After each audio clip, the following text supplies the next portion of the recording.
Control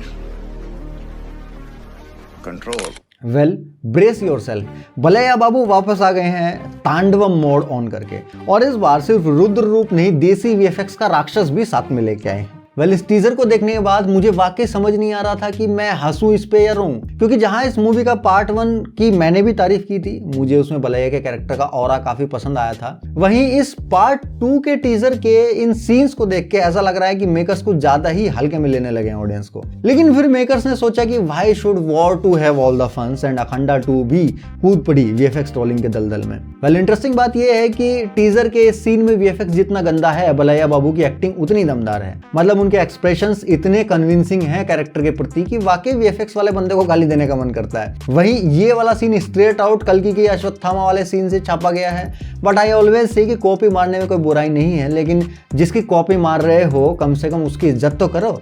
ये तो आपने बेइज्जती की भी बेइज्जती कर दी भाई। हाँ लेकिन ऐसा नहीं है कि टीजर में सब कुछ बुरा ही है।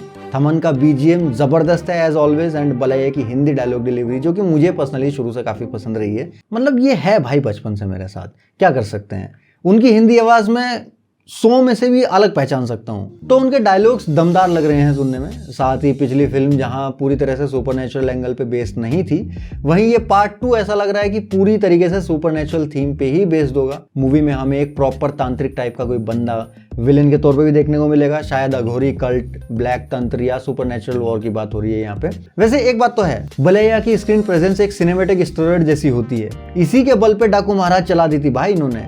और ये टीजर क्लियरली दिखाता है अखंडा 2 इज बिगर, लाउडर और ज्यादा स्पिरिचुअल मास मसाला।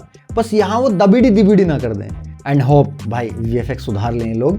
वैसे सुना है कि इस सीक्वेंस की शूटिंग बलैया ने -2 डिग्री टेम्परेचर में की है। मतलब अगर ये सच है तो भाई ऑब्वियसली कन्विक्शन दिख रहा है फेस पे उनके। एंड कहा यह भी जा रहा है कि सिर्फ इस टीजर के प्रमोशन के लिए नॉर्थ बेल्ट में ऑफलाइन मोड में लगभग 1 से 1.5 करोड़ का खर्चा किया गया है पोस्टर वगैरह लगवाने में। एंड मैं समझता हूँ कि जब भाई इतनी मेहनत की है हर तरफ से, तो वीएफएक्स वाले बंदे को किस बात की जल्दी थी? उसकी नई नई शादी हुई थी क्या? घर जाके बीवी का घूंघटा उठाना था। नमस्ते भाभी जी। काय को छेड़ता है बाबा पराई औरत को, तू काय को छेड़ता है? खैर तो आप बताइए आपके क्या विचार हैं इस टीजर के बारे में, एंड इस फिल्म के बारे में, एंड ऑफ कोर्स मेरी इस वीडियो के बारे में भी कमेंट्स में बताओ। मिलते हैं नेक्स्ट वीडियो में, तब तक के लिए सायोनारा।